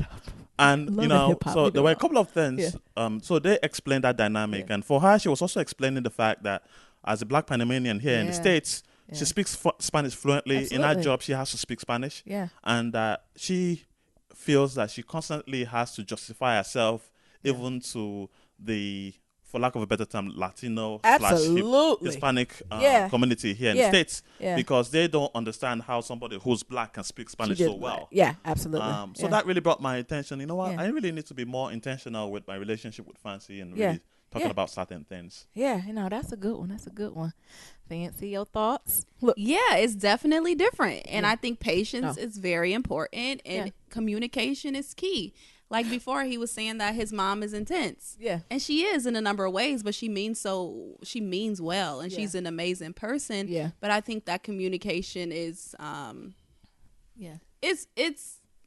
it's very key. Like I said before, it would have broken us up a few times. Yeah. I mean, it's to the point where she called me one day and said the Holy Ghost told her that in a minute I'm going to be pregnant and I better not abort. I said, excuse me? Look, hello, good evening. Excuse me? Yes. Hello. How are you doing? Oh my goodness. And it's to the point to where she made me a bedroom at her house. Yeah. Like I'm his wife. And she's telling everyone this. Yeah. So, I mean, those little things you gotta like, okay. And then I'm so used to being the only child and having my space. And even African Americans, I think that we're different culturally as other groups. So other cultures, they'll have everybody living in the same house, everybody stacking their coins, and we're all rich as hell in this home here. Like 3 generations, 4 generations in one space. But if you notice, a lot of African American families, as soon as someone's 18, they're kicking them out. They go. They so asking ridiculous. You. Yeah, we were just talking about the episode to say we have to shift the conversation to say, no, you need to stay here so you can save your coins. Exactly. It's so important. That's so we can have ownership in homes and etc. But even like African Americans, I feel like a lot of times we get so wrapped up in, I'm moving out, I need my own space. Like no family members really live together. People can't even get together for family reunions, let alone actually living together. So I think that conversation should shift. But anyway, I saw that was a difference in like the African culture. They're very close knit, very tight. And our family from Detroit is very tight as well. We get together, we get along. Yeah. But they take it on another level. Right. So understanding that like family is number one. It comes first. We must be together, or moving as a group. Yes. Because I'm very independent too, and I don't move as groups. I'm like, I'm ready to go. It's time to go. I'm going to the movies. I'm not waiting. Like I don't want to wait and call 5 people to see if they want to go. I just want to go. Do it. So I think that's another thing that I had to get over. How was the interaction for meeting? Did your family Fancy interact when they found out you were dating T'Challa? I mean, it was great. My family is so open and so cool. I think I have one of the coolest families. All of my Instagram followers love my mom. Yeah. They know her by first name because she is an absolute performer. She's everyone's favorite auntie and etc. So everyone was very open and warm. The first time he came to meet all of my family was Christmas, around Christmas time. And it was just cool. Yeah. Like everybody just wants to know what's up. And at the point where, you seem like you're nice. He's educated too. He got him a college degree. Y'all can date. There they go. That's basically how it was. Yeah. And it's like kind of that culture shock, especially for the kids because they have no filter. Yeah. And my little cousin asked him if he was an immigrant. Yeah. No, actually, the way he said segue, we were at the Lobster of the Red, and he was saying how, listen, I got a new spelling word. It's called immigrant. IMMIGRANT. To use it in a sentence, T'Challa is an immigrant. Yeah. He is an immigrant. That's hilarious. So, I mean, other than that, everyone was like really cool and warm and open. Yeah. And I think that's also a breakdown because I think a lot of times they try to pit civil rights black against like Africans or against folks from the islands, right? And I don't think it is. I think the problem is when you run into a nifty nigga and an African't. them two that's gonna be bumping heads, right? Them different types of people, right? I always say Africans is cool, but the Afrikaans, it is some Afrikaans in the building, and there's also some nifty niggas too, right? And knowing the difference, right? Because those are the civil rights black and nifty niggas ain't the same people. No. And we all know who they are. And I think sometimes they done got together and they the ones who try to pit this fake fight against it. But it's all the same crew, right? Because I think, even though we have differences, it's some very similar stuff that we have. And there's tons of stuff we can learn from each other. And then also, I think the tea is that people from the content have so much knowledge. And if you would just sit down and not be so caught up in bickering back and forth and listen, you can learn so many things. And it's like beyond education. It's like, honestly, the conversations that we have are conversations that I've never had in a relationship. I remember I was following a lady on Instagram and she said something similar to every African American woman should marry an African man. Whoa. And vice versa, because there are so many lessons and so many things that you can learn from each other. And it's so true. It changed my life. And I'm like, where was he all along? All along. And I mean, things about finances and like building wealth and like just so many. The topics are insane. It's different. Not scamming. Not scamming. Not scamming. Now you being a nifty nigga, get hating on the Afrikaans. Some of the Afrikaans who send them Nigerian prince letters. T'Challa is a Nigerian prince. Miriam, if you give me $5,000, I could. Jesus, old money. Miriam, if you give me $5,000, I have $5 million that I need to go pull up from the bank somewhere. What? He said and I need $5,000 to go get it out. Yes, and I got $5 million. Nifty nigga. Okay. No, but going back to the conversation we were talking about. So, for example, for Fancy and I's relationship, I feel as if the way continental folks communicate is also different. We tend to speak in such an assured manner, even when we are not sure. Come on. Yeah, I think that's it. Yeah. So, for example, it doesn't really matter how old they are or how young they are. You ask an African, do you want this? And they just, instead of saying no, thank you or whatever, they'll say no. Yeah. like so forceful and whatnot. They don't really mean it that way. They don't understand it comes across that way. It's just the way we communicate. And, if it was other African, they would say, why don't you want it and stuff like that. But so the way at times, Fancy likes the movies. Yeah. I like the movies. I'm not so sure I'm willing to pay $10 to go see the movies, but cheap as hell. Another a reason why we would get into fights all the time. He says frugal, I say cheap. So she would ask me, I want to go see this movie. In the beginning of the relationship, and I would say, oh no, I don't want to go see it for XYZ reason. But the way I would say it would be so forceful that she didn't feel it opened up an opportunity for us to have dialogue about it. When in reality, what I was saying is, in my opinion, I don't want to go to the movies for XYZ reason. And that was one of the things that we needed to come across. That when I say no, when I speak in a manner that seems so sure, it's not that as if I'm sure, it's just the way I communicate. And really what I'm interested in is that dialogue. Let me know what you think, and then we can come to some kind of compromise. Instead of understanding, like, let's go to the movie so we can have quality time, so we can do a date night. I always change his mind and I always get my way, so it doesn't matter. I love it. Check absolutely love Spread, it. you got anything to add? Breathe Spread in the air. Spread is just, he just our producer. Spread be trying to look in the cut like he ain't got nothing. He ain't lived life with a Y. Right. Like knowing Spread is season over here. He said, I just date civil rights black. I just date Coretta. Thank you. I don't got nothing for it. Just Coretta. Not for this one. Even being in white ass New England Spread. I really don't. I'm interacting with a lot of different cultures. I kind of see the similarities than more the differences. So, and that's how I look at things. Seeing the similarities and things. Like the people that I've dealt with, like I said, different cultures, I've seen more things that are more like me than things that are not. So I just think it's perception is how you look at things. Even in civil rights black, like it's differences. So being from New England, being from the Midwest, being from the South, being from the West Coast, you can get different feels and swags from people too, because you'd be like, what in the world is wrong? Because some of these I'm gonna just say New York, New Jersey niggas, they got a flavor to them that is terrifying. Punch you in the chest. You be like, what's wrong with these? What's wrong with them? And compared to dudes from like Detroit and Chicago, that Detroit and Chicago, like they killers and dealers, right? Right. But the thing about Detroit and really Chicago, kill you. yeah, they real killers and dealers, right? But the thing about Detroit and Chicago, you don't even realize they killers and diggers because they be so sweet. You be like, oh, he's so sweet. Right. We did X, Y, and Z. He came to church and he did it. But the niggas on the East Coast claim to be killers and dealers, but they the ones who scared. What is Swahili way in the Whole Food? Way in the Whole Food. Nigga, are you afraid? They are very. Like it is very different, right? The interaction. Then you get with the Southern guys and, you know, their kind of feel and how they navigate with. And I'm sure sometimes they deal with some girls from the North, but like, dang, that bitch a little rough around the edges. Like, I think it's the New York women got a bass in their voice like no other. Is it from the water? I don't know. Have you noticed, like, New York, Jersey girls, they got some heavy bass to them, honey. They be like, yo, they sound like rappers.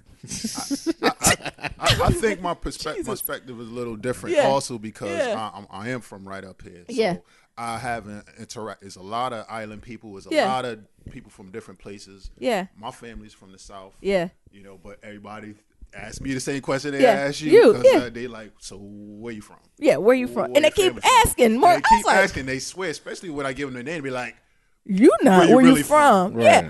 One time I had to tell somebody I was American. I said, I'm American. I said, I got a blue passport. I told you I became Donald Trump. I got the best passport on earth. You know who I am. I'm an American. So I think my experience might be a little different from everybody because, you know, he's from the South, y'all from the Midwest. Mm-hmm. Yeah. It's really mixed up right up in, like, from where I'm. Yeah, these We had a whole episode about, like, New Yorkers. They had to tell us. I said, New Yorkers, is y'all black or what is What is that? They told us we got to pull up the email. Right. Yeah, they do back. I told you I'd be shocked. I'm like, wait a damn minute. I almost punched the nigga in the chest. Wait a minute. Is this what we agreed to? Oh my goodness. But I thought that was just a good conversation to have, and I'm sure we want to do it. Everybody get their last thoughts and peace out. Devontae, did your Jamaican woman punch you in the chest? You look like she must have beat up on you. Also, the food is different too, right? Did she beat up on you, brother? I think about the food. She wanted to beat up on me, though. I will say that, though. She is spiciness. When she listens to this, though, her spicy ass, though, something about Jamaican women. I was used to just a black girl talk back. Hell no, that Jamaican, call that Jamaican jerk. You know, they get to talking that patois. That patois, yo. I'm like, then yo. I get Detroit. What you say? What you say? You know, but I've grown, but I've grown to love that spiciness and that sassiness. Yeah. You know, I just took time for the cultural difference for me to be able to appreciate that. Yeah. You know, I did think she was a little crazy at first. You appreciate that curry goat. Pass the hot sauce. I ain't gonna say that curry goat though, but that pepper shrimp. You know what I mean? Some callaloo. That callaloo. You know what I mean? Them rice and peas. Well, now we gotta go to the kind of jollof rice. You know, I'm learning, y'all. We doing better than just collard but greens. You know, it took me a time. Sometimes I would be like, why so serious? Like, I care. You didn't have to talk to me that way. I know I'm light skinned, but you ain't have to talk to me that way. But it's all good. Yeah. You know, that's what I call. I used to get in my emotions when she would talk to me. I would be all in my emotions, and I was like, you know. But now she know better. Yeah. Oh. Quote unquote. I'm just joking, girl. I'm just joking. You spicy. Spicy. You know. Let me take my foot out my mouth. What about you, T'Challa? You good? You good? Let me throw you back into the compound. No, that's good. I would agree with you about the spice. Yeah. Spice. Frank's hit red hot. Yeah. I will agree with you about the spice. There are certain spices that let's just say it's a joy to behold. Yeah. I like that. It hurts so good. He knows what to say. I like a joy to behold. It hurts so good. What I tell Nia, sometimes you keep getting them bombs. It's because you like them. You like being close to it. That was a good one. Yeah. You know, there's one more topic I want us to get into because we have some of the bomb entrepreneurs here, right? Right. Now, I'm going to let you kind of take the lead on this because I'm trying to get into this, right? Y'all know I'm transitioning from being a black academic out to, I got to come up with some type of cute, trendy name for the Black Silicon Valley, but it's the blackout is coming. That's what I want to look. All y'all in Silicon Valley, the blackout is coming. Oh, shit.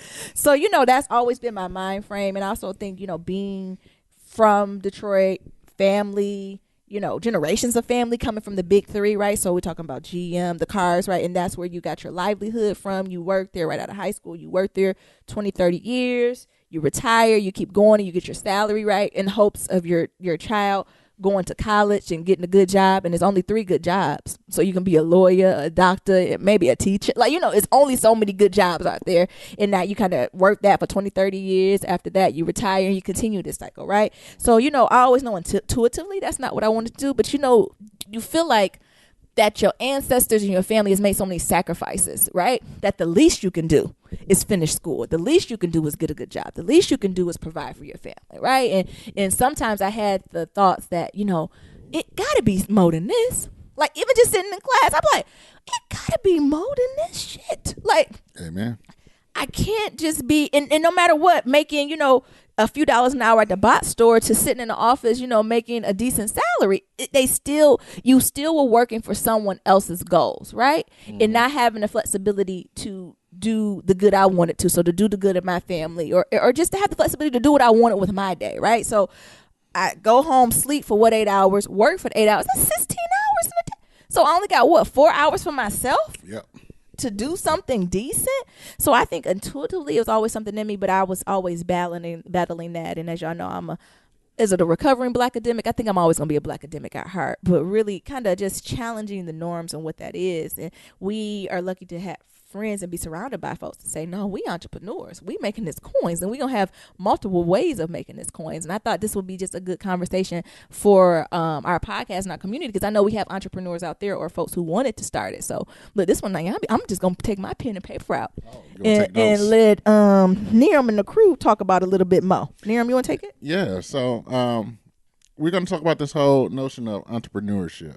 I know many of us, we got people who are part academic but part hustle, and I know growing up in Detroit, we always got to have more than one thing, because you got to have the backup to the backup to the backup, because you never know. Never know where to go. You never know where to go. And come on, look, I've been on my walk with the Lord. He'll take it away. It'll be gone that quick.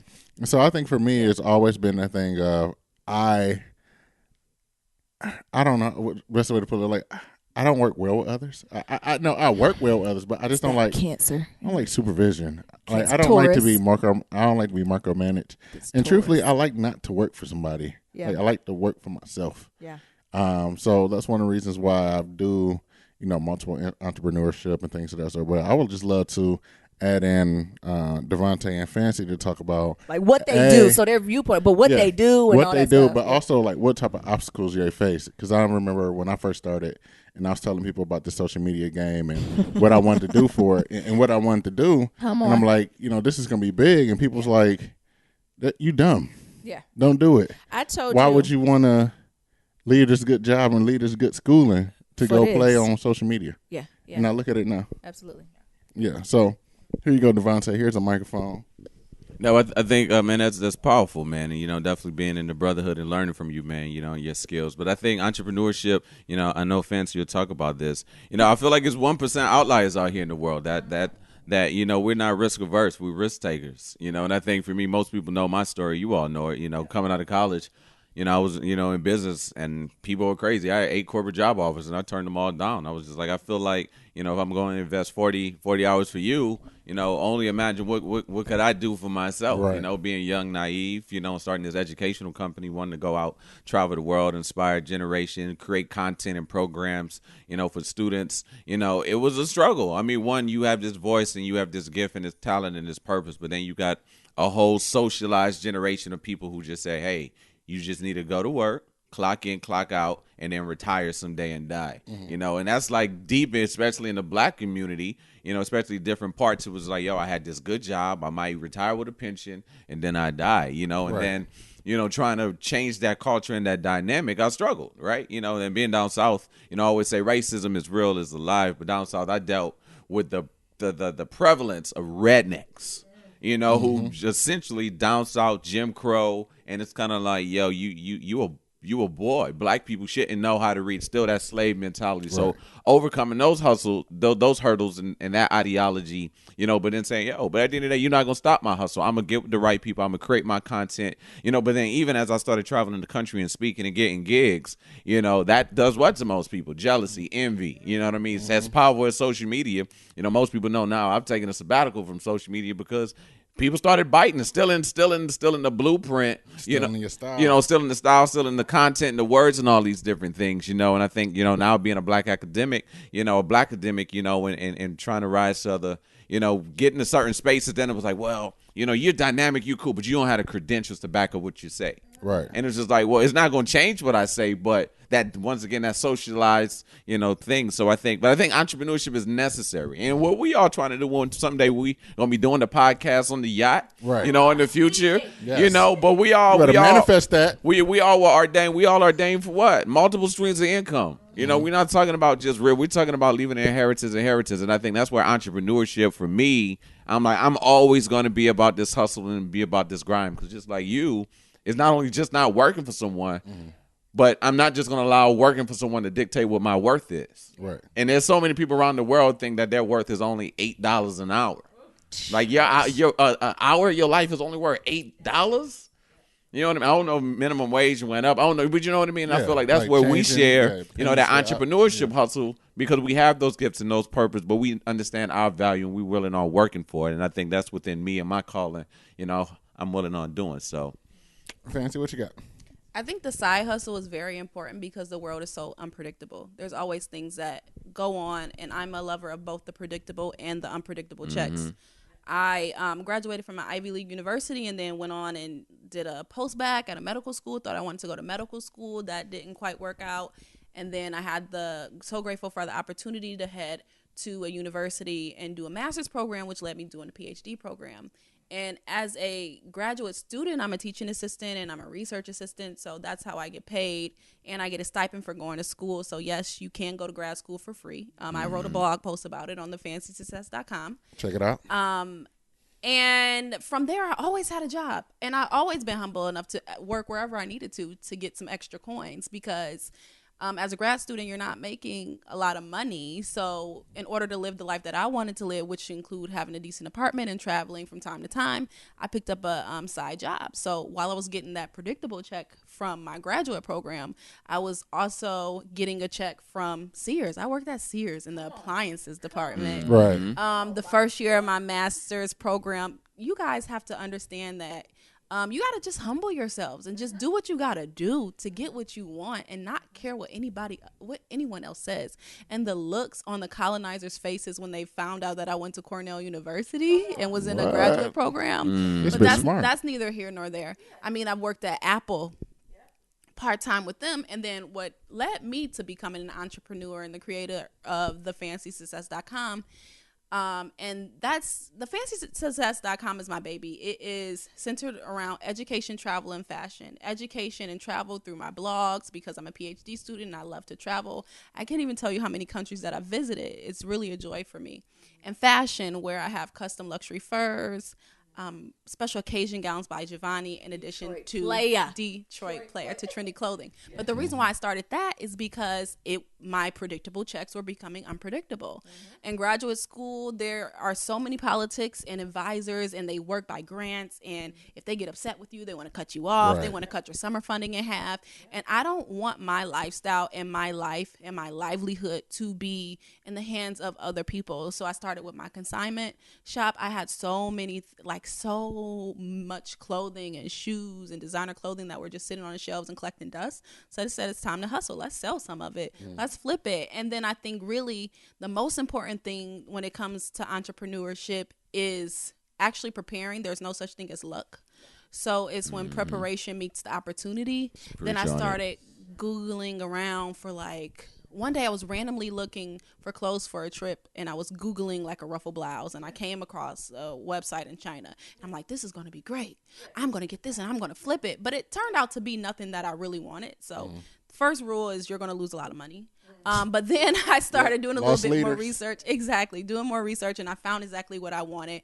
And it's just been continuing to grow and grow and grow. So I like I said, the lover of the predictable and unpredictable checks. Right now, the predictable one is as a research and teaching assistant, and the unpredictable one is what I love, thefancysuccess.com. And all of it depends on how much hard work and effort you put into it. Yeah, that's what's up. So how do you guys deal with family preconceived notions of them pushing their own fears upon you to continue on with that predictable check, but also B, work less and less on your side hustle, or to in order for that to be your main hustle. Or even I think about that when you're like in a relationship. So to tie it back to like the Black Love Matters podcast. So when you're in a relationship with someone, and maybe you're not in a relationship with either a creator or an entrepreneur, and they're like, wait, work over. What's going on here? Why are you still working? How do you find that balance too? Right. Because I know sometimes me and Naomi go back and forth because I'm constantly attached to a laptop, multiple laptops. Sometimes I do a 3-laptop hustle where I'm juggling all 3 of them. And for me, like, it's life. Like, me being tied to my laptop, creating content, making websites, posting on social media, that's part of my hustle. So, how do y'all deal with, these obstacles in life when it comes to trying to be the best person, be the best hustler you can be? So, I mean, that's a powerful thing. I would say, within, one of my biggest issues, I think more than anything in life, man, the element of communication is so undervalued because I think culturally, interculturally, whatever, we just are not taught fundamentally how to communicate, you know what I mean? And I think, something for me, being passionate about it, was a struggle because I didn't know how to communicate not only just my passion and my truth, but the seriousness of time, and I think for me, meaning making for me, one to the first point about family, I think I've defined, adulthood and just the ability to separate emotion versus logic. So emotionally, I believe my family loves me, have always loved me. When I turned down my 8 jobs, emotionally, it was like, yo, you crazy. You're going to have bills. You're going to have student loan. You have all this stuff. But logically, for all intents and purposes, I knew that they wasn't out there shooting. They wasn't in the gym shooting with me. You know what I mean? They wasn't. What Drake said, bitch, you ain't shooting in the gym with me. You wasn't shooting in the gym with me. So, so what I mean by that was I understood that their life revolved around this idea of just 9 to 5.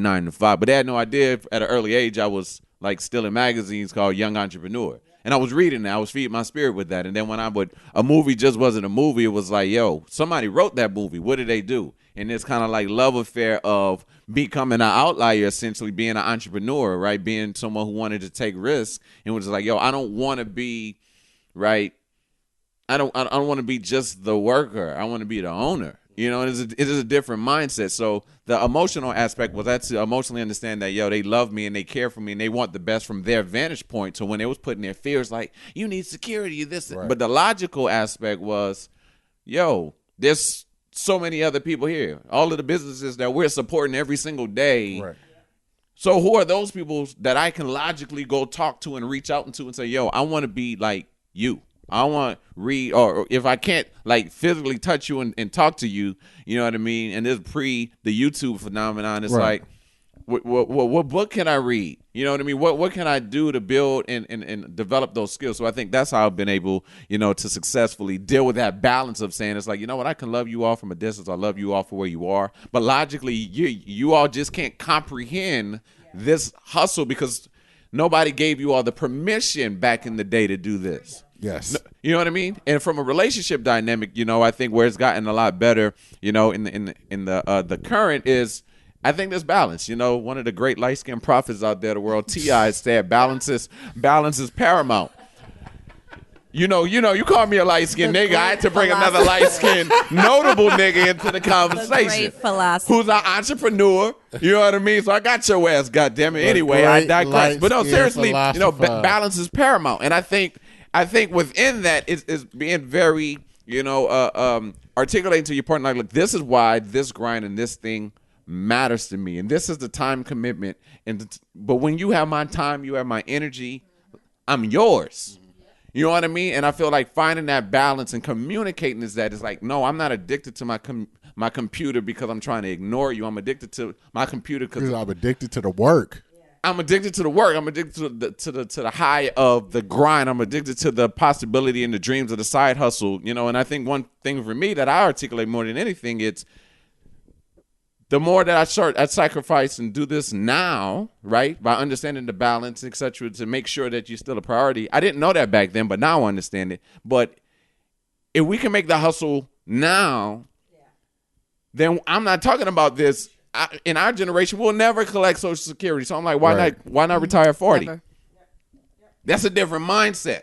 You know what I mean? So I think that level of communication, being able to articulate, is like when you have my time, or whenever you like, yo, I need you, like, yo, I'm there. But when I'm doing these things, I'm not addicted to this other thing. I'm addicted to my purpose and my passion. I think if more people can learn how to communicate that, and us as entrepreneurs realize, just from a logical manner, is not everybody wants to sign up for this hustle. Mm-hmm. You know, as Fancy was talking about, like, sometimes you got to humble yourself. Right? Just like, yo, go and work. It's serious. I remember one time pulling up at Apple. I'm like, oh, shit. I didn't know you was at Apple. Yo, she's like, yo, the grind don't stop. Mm-hmm. You know what I mean? Never. It never stops, right? And I know how to fix a broken computer. Right. And reboot my own iPhone. You know what I mean? So I think that right there, though, but where the element, you know, of for us, especially in relationships, I think a lot of times it just gets scary. You know, most people who are not in that lane, we just scared, just natural humanistic vibes. We just fear the unknown, right? So like, oh snap, wait, Fancy's working, you know, to tell them, like, Fancy, wait, you grinding too much. Like, yo, wait, you in school? And yeah, I'm in school. That's one stream of income. But then, you know, my other grind is another income, because guess what?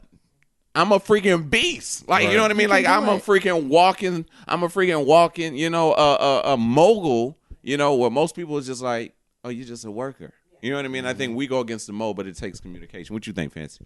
I think the biggest thing that was important for me was believing in myself. And once you have that self-love and that self-respect, and you believe so much in yourself, like you're the greatest and you can accomplish anything, it kind of like spreads to everybody, and then everyone starts to believe it. So when I first started it, I could get the vibes that people were like, especially like my mom, oh, well, just stay in school, just to make sure. And I'm never leaving until I get that PhD. But it's like, oh, you better stay in school. But then she started seeing how serious I was about it, and the results that I was producing and the sales that I were getting. So now it's like, how much you need for those new furs? I think you should make this one too. I got a couple thousand on it. That sort of thing. They start betting on you, which is really interesting. And I think that's great. And as far as my relationship, we had that communication, once again, is key, because there were times where we would be out at lunch or dinner. I remember one time vividly, no, 2 times this happened. Once at Buffalo Wild Wings and another time at my favorite Chinese restaurant. We were having a good conversation, T'Challa and I, and then I'm getting messages. So with the consignment aspect of the business, it's constant communication with not one person, it's 2 person. So I'm the middleman. I'm holding on to the money. One person sent their beloved item out with hopes of getting their money after it's delivered. And then you got the customer on the other end. So it was a pair of boots, expensive boots, spent about $2,000, and she was waiting for a lady to receive her purchase. And the lady was not shipping it out on time, so it was constant communication. So the lady was texting me, asking me, when will my package arrive? It's my birthday. I need it. And T'Challa is like, we're at dinner. You shouldn't be on there. I'm like, excuse me? Like, I'm making money here. And I remember one time basically saying, but not saying it, like, unless you want to give me this $500 or however much I'm making off of it, you really shouldn't have anything to say about it, because you may work for this certain amount of time, but I'm working constantly. If there's money on the floor, I need to pick it up. Like, I have responsibility, and I have things that I constantly need to do. So I think he understands that a little bit more. But I think it's really important to communicate, and he has a great emphasis on education, and I have a great emphasis on education. I mean, I went to college, I'm in a PhD program, but in my mind, I know I got this. So other people on the outside looking in, they're like, how are you running a business? How are you running a consignment shop? How are you traveling? How are you in school? It's like, I got this. Like, I've been doing it for so long. I got this shit. Like, believe me when I tell you I got it. And then it'll be to the point where he's like, oh, I think you're slacking. I remember one time I got my report card and I had all A's and A minus, and this nigga told me that it should have been an A. Excuse me? I'm like, I am... It went Nigerian mama on me, and you get to A minus. Nah, them over here, went Mbaku. That's exactly. But in my mind, I know that there's no difference between an A minus and an A. In my mind, I know that I had C minuses and B pluses and B minuses in Cornell, and it doesn't mean shit once you graduate and you get that degree. It never matters as long as you get the degree. So I'm out here hustling and grinding and doing all of these things. So I think it was important for that communication, and I had to check him a couple times, and we had to communicate a couple times about that if there's money on the floor, I'm gonna pick it up, but also be respectful to the point where, like, okay, well, let's spend quality time. Let's do this and that. And I also think it's important not to throw the predictable check under the bus. I think that working is always important. Honestly, I don't care if the fancysuccess.com becomes a multi-billion-dollar business. I'm working somewhere to collect my check. Like, with my PhD, I plan to get a career making well over 6 figures. And while I'm doing that, I plan to save all of that money, use all of their benefits, all of their resources, all of their insurance, and spend and save the money from the business. Because in reality, I think in general, being an entrepreneur is overglorified, right? Anybody can say that they're an entrepreneur today. Anybody can get an LLC. Anybody can start a business, but when you really think about it, if you're doing it the right way, you got to be making a lot of damn money to make some money. I mean, if you're in an e-commerce business selling 100,000, your profits might be 20% if you're doing well. Right. So that's what, $20,000, $15,000, no insurance, no nothing. Like I've had talked to entrepreneurs and they're talking about they don't have insurance. What? Right. Like it's you when you really think about it like that. I think it's overglorified. So I'm always going to work. I don't care. I like my predictable checks, and a lot of times it funds what you want to do. Like I'm taking my money and I'm investing in furs and designs and clothing. So I think it's really important to think about what you're getting into and be smart about it as well. Yeah, I truly agree, and this is one of the reasons why. Me and Naomi I kind of twist Naomi arm to do this podcast.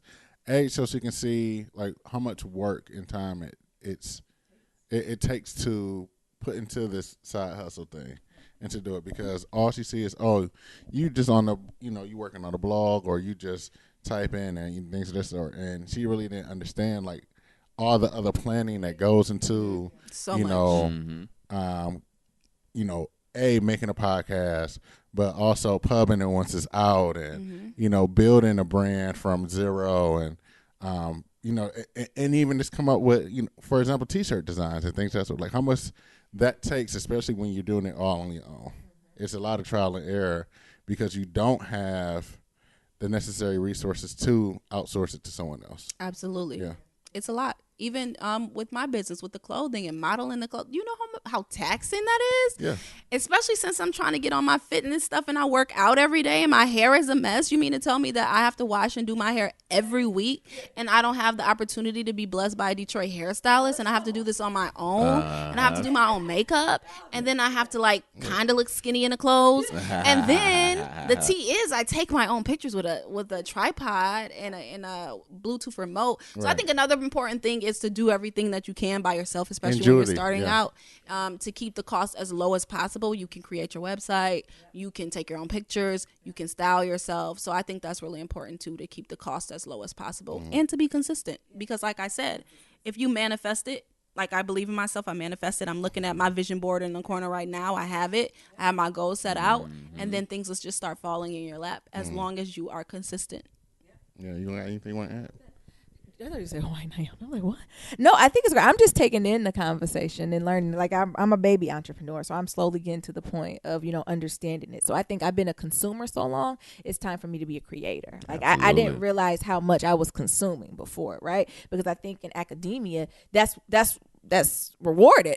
Right. So being that consumer of knowledge. Right. So I always tell folks, people in academia, learning is for the sake of knowledge. Right. So you want to learn all this stuff for the knowledge sake and to write papers and to get grants and and tell people about it. Right. And I think I'm shifting, even taking in this job in tech in the Silicon Valley. I'm kind of done with that idea for learning for knowledge sake. I'm ready to learn for action's sake. Right. Absolutely. And I think that's where that entrepreneur spirit is coming from me. So how can I take the things that I know I learned, and pass that on for action? So how do we move forward? And I think that's just things that I'm just trying to embrace and figure out what that means and what that looks for Nyambi. I'm getting there. It's a crooked path like everything is, but I think I'm definitely getting there, and just respect it more and snapping out of my own norms, and, because it's scary, right?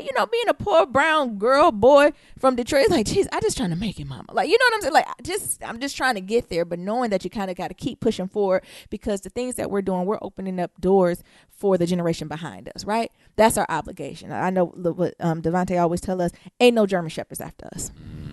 right? Absolutely. So we got some work we need to do, right? It's some work, and there's some doors and some windows and walls that we have to bust down for the generation coming behind us, right? And I think that might be more intellectual work, more policy work, but we got to get to it, and we have to start doing that to make that way and that path for it.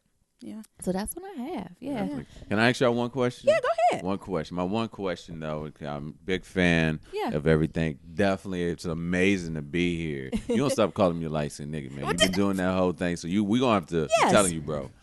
Cuss him out. I Don't keep let this telling light skin Nero fool you. that he got no. Now he trying to take the mic from me. Y'all, you had to have like a whole men's round table. Right. No, seriously though. But no. My one question is, and I mean, obviously it's just y'all want y'all to take the lead on, but I'm just really curious whether it's one word, or one sentence. Like, what do you all think is like the number one threat to Black love in 2018 moving forward? Like, I just wonder. Like, for me, I think, because I've gone through to therapy, and I checked a lot of things. Like, oh man, I had no idea I had all of these deeper things. So I like, for me, so my answer would be like lack of learning how to deal with our mental health issues. Yeah. So that would be like, I think that's the number one thing that held me back, in the past, because I just didn't know that I had all these traumatic things, trauma in my life, and so I think like mental health is that. Huge. But I'm just curious to what you all think is like the number one threat to Black love in 2018 and moving forward. Yeah. I think it's the system. I think it's the system for a number of reasons. Like, as you know, Black women are the most educated people in America. Like, not white men, not white women. We hold the most college degrees, more so than anybody in America. Like, that's amazing. So we're uplifting the Black woman. And then, like, what about the Black men? We have the highest rate of Black men in jails and in prison. And most of the time it's for petty crimes. And most of the time it's because they cannot afford a $500 bill. So it kind of seems like the system was set up to like kind of make the put the Black woman on a pedestal to feel like she's better than most Black men, and to keep the other Black men down. So I really think that the system is the greatest threat to Black love. And then with that education and prestige, I see it so much. I like to think of myself as a very humble person because I see it so much. People who graduate with these Ivy League degrees or college degrees, this is the first thing that we talk about. And I even caught myself when I was introducing myself. I'm an Ivy League alum and I'm a doctoral student, but I'm more than that. Like, that's not the most important part of me. But I think so many people, we get it and we think we're better than people, and we think, oh no, I'm not messing with no bro nigga. I'm not doing this and I'm not doing it's that. It's an Instagram meme that said, "Dear Lord, why did you send me the man of my dreams?" He was like, "I did, but you said his belt was fake." Exactly. Oh shit. That's saying. And I'm not saying that you have to lower your standards. You don't have to lower your standards at all. But I think not looking at things superficially, which has been very hard for our generation because of Instagram, and that is a superficial app. It was made to present beauty and pictures and your higher selves. But I think that, like, to try to get to know people a little bit better, and I think the system, like I said, the uplifting of the Black woman and the pushing down of the Black men, in addition to the superficial life that's on Instagram, is a threat to Black love. Because when I met T'Challa, he was wearing like carpenter jeans. I haven't heard this story in a minute. Stonewashed denim. Come on, carpenter jeans. Come on, Stonewashed. And like, I'm into fashion. You guys know I'm really into fashion, but I'm also not that superficial. And I just was like, this is a nice guy, an amazing guy. He seems so sweet. Like, I can buy some damn jeans. Like, it's nothing. So I think, and then like look at what it's becoming, and only God knows what's coming in the future. It could be something so beautiful. So I think like exclusive. No, it doesn't mean that we're getting married tomorrow. Please do not. But. Yeah, I think those are the biggest threats. And people not trying to Jabot jeans. Jabot. Carl can some FUBU for us by us. But I think the system, in addition to the superficial life and us thinking that it's supposed to be a certain way, but in reality, everything that glitters isn't gold, and you just need to focus on yourself and your relationship instead of looking at what other people are doing. Absolutely. T'Challa, you got anything? So, she did buy me jeans. She bought me a few. I still have the old ones. I love them just as well. But they mad comfortable though. You got all those pockets. You put all types of shit in. Exactly. And USPA polo shoes. Come on, USPA. That's old school. Right. That's what he had on the first date. Polo Association? you know, we from Detroit. We believe in the polo to the ground. Okay. So, Man, your horse look weird. No, it's a big horse. It's a real big one. You know. so before I go into my answer, I would say that I feel that it is my experience that most black people, whether it is civil rights black or continental black or island blacks, are into fashion. Yes. I did not get that when for some reason I think I think I was probably made white and then God decided to just spray a sprinkle of black on top.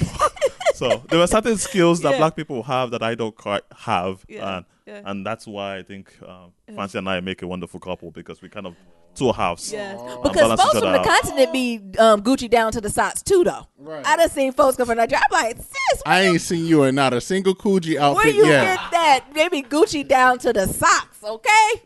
You hear me? Don't get you a head wrap. So my answer to the question that was asked by Devante is going to be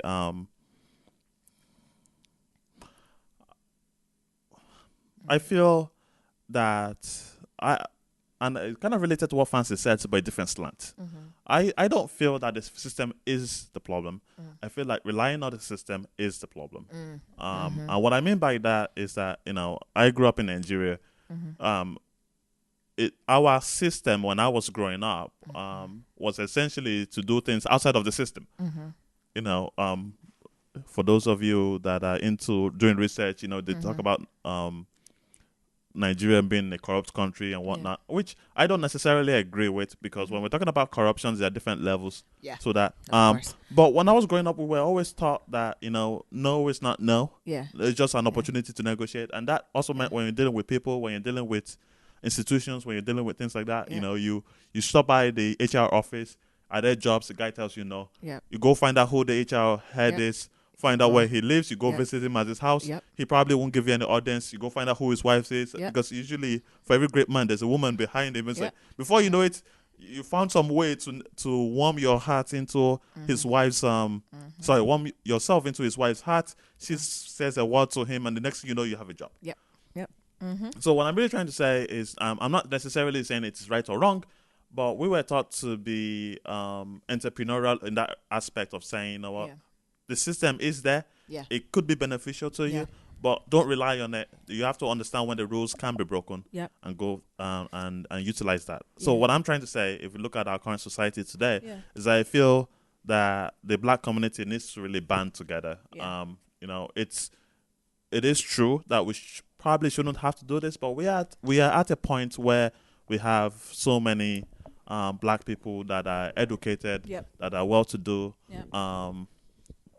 that we can come together and we can start making, start creating our own institutions, start creating our own companies, start promoting ourselves, right? It not just only benefits our community in the sense of changing our social status, circles or our social dynamics, but it also creates an economic advantage, right? And I really think, so that's what I think. I think one of the challenges I have is that we get together, we shoot the breeze, and when it comes time to actually doing something meaningful together, nobody's there to be found. Absolutely.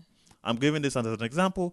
One of the things that I started doing recently is I got together a couple of my friends. There are about 13 of us, and I said, let's create a community where we have conversations and try to do something meaningful. People, all walks of life, engineers, doctors, whatnot. And it's been my experience that when it comes time to actually spending time and working on that, there's nobody to be found. To do it. However, this same group of people, we have a different group that consists of these people and more that talks about soccer. We all love soccer. Continental folks love soccer. And I'm getting texts at 2 a.m. in the morning. Like, about soccer. Talking about Cristiano Ronaldo or Messi or some other player, Manchester United, which, don't get me wrong, I also am very passionate about soccer. But I think my concern is if you cannot spend 5 minutes on something that benefits us, but you are spending hours talking about somebody else making his own coin, then there's a dialogue that we need to really start having. Come on. Because you know Talk that shit. It's hard because what we say, it's hard for us to watch some of the the basketball, football. You know what Nia say? You can't be chasing that ball like a dog down the court while you put it in the hoop. Like it's so true. It's so true. And even like what you were saying, I think back with Black Academic to Pablo Freire, the pedagogy of the oppressed. You can't expect the oppressor to free the oppressed, right? Only the oppressed can free ourselves, the oppressed and the oppressor. What did Harriet Tubman say too? If they only knew they were slaves, I would have freed 1,000 more. Like, I think it's so many things. Look, and then I go to the ultimate, Louis Farrakhan, who had the interview. I forgot, what was that? Well, Bill, I forgot his name, from 60 Minutes. And was talking about, I think, like, Nigeria, one of the countries, and was saying, you know, it's such a corrupt country. Why would you interact with it? And Louis Farrakhan, you can Google this interview. He stopped. He said, wait a minute. How dare you ever move your mouth to say that, you know, whatever this country is the most, you know, corrupt country in the world. They're saying this is a baby. This country only been around for so many years. So you need to turn the mirror and look on yourself. Look at America. Look at the blood on America's hands. How many people have America killed? How many people have died with the rape, pillaged, and steal? It's America who's the most corrupt nation in this motherfucker. So again, before you fit your mouth to say some shit, know what you're talking about. So I think all that plays into it, and I think it's beautiful. You know, I done got riled up. You got riled up. Look, I thought I was calm. Then look, I start quoting. Naomi's got riled up again. I done got riled. Do you want me to say mine? Yeah, go ahead. And then we go to spread. Then do you close us on out there? Yeah. I think mine is a mixture. I'm still reflecting on it. You know, and I might even come back to this in a different episode. But I really like what Devontae said about this idea of trauma. We have to learn how to heal and move forward through trauma. Like, I think we have to really focus on that internal healing. But the thing is, it's not just only personal healing. It's generational healing. Like, you know, I really believe in this idea of epigenetics, the saying, you know, we're still healing from the traumas of our ancestors, right? So we're still healing from them making the voyage over here as slaves, right? For just through that trauma is still in our system. So I think that's what's the biggest threat to Black love, is us not being able to heal it. So in healing it, meaning to name it, claim it, own it, work through it, and have that community around to still support and affirm as you navigate through that. Because I think that's where the breakdown happens. And I think that's in romantic relationships and platonic relationships. So I think, you know, we're talking about, you know, gay, straight, whatever it is, right? That has to be healed. But also we need to talk about relationships where we're talking about mother and daughter, father and sons, right? Uncles, and you know, it's all types of traumas, right? We're talking about mental, sexual, physical, like all that stuff has to be processed and healed for us truly to be successful and move forward. And we have to be willing to even talk about it, because I think that's when our problem, we don't talk about it, right? How many times we done said, well, you know, Uncle so-and-so, he in the back room, he ain't rap tight. What? What do you mean? What does not rap tight mean? I told you on Bonds, I almost hollered when she talked to the boy who was a little slow and said, has anyone ever talked to you about your mental disability? And he said, no. This man is 30, Jesus. And no one ever came to him and said, you know, do you feel as if you're different from other folks, and do you know how to navigate in that space? And he never had that opportunity. So I think that's a huge one. Spread. And just to piggy back on that, because I was gonna say sort of the same sort of thing. Yeah. So I think the biggest threat would be not being aware. So I think a big part of our problem is that a lot of us are not aware of certain situations. If you want to know about wealth building and things like that, a lot of people don't know about stocks and stuff like that. There's some things that we don't even know about until, you know, we're made aware. So those that do know should be sharing the information, just like you said, communication. Hey, you have this problem, you might have a mental health issue, you know, maybe you should look into to see what this getting is. A psychiatrist, and saying it in a warm way, right? Not in a condescending way, not in a looking down, you know, way. I told you, go back to that touched by white hands, and they be like, you different. Where do you come from? Yeah, I agree. That's a huge like one. Those that are, a lot of the, you know, people that are educated or got these degrees, maybe need to share this information to lift those people up. Now it's up to them to take that information and do what they need to do. But I mean, we're in an age of information, and a lot of people still unaware of the things that they should know. There's a lot of stuff out there that is not going to lead you to anywhere. So yeah, more information of substance, yeah, which should come from people that are doing it, yeah, and presenting it in a way that people can to digest it, not forgetting, right? Not forgetting. You know? Yeah, not forgetting, and also being receptive to the folks who's still on the block, right? You know what I'm saying? This is where we learned, like, this is where we came from, right? We learned a lot from the block or wherever you from, right? So it has to be this open dialogue we're going forth, right? It's almost like it's this bridge, this divide that's coming that it's like, well, I'm not gonna mess with them at all, and it's like you can't. You have to continuously come back to your community, and I think that's why I'm excited about heading, you know, to this tech company, because that was one of the questions they asked. They was like, well, what is your purpose and passion? You know, I'm explicit. You know, I said I'm a poor brown girl from Detroit. You know, I have to give back to the community in which I came from. Period. Like, that's my purpose. That's my passion. They was like, yeah, that's great. We have opportunities and resources for you to do that. Right? Mm-hmm. Compared to, I can say that in a higher ed institute where that should be the purpose of the higher institute. They was like, oh, well, that's cute, honey. You can dedicate your dissertation to them. You got any articles you're going to write? You can put them in acknowledgments. But what is that really? Right? So I think that's huge. Neerums? And I think my thing is, it's overarching for all of us, just communication. Keeping the lines of communication open, communicating more, practicing communication, learning different communication styles. Receiving it.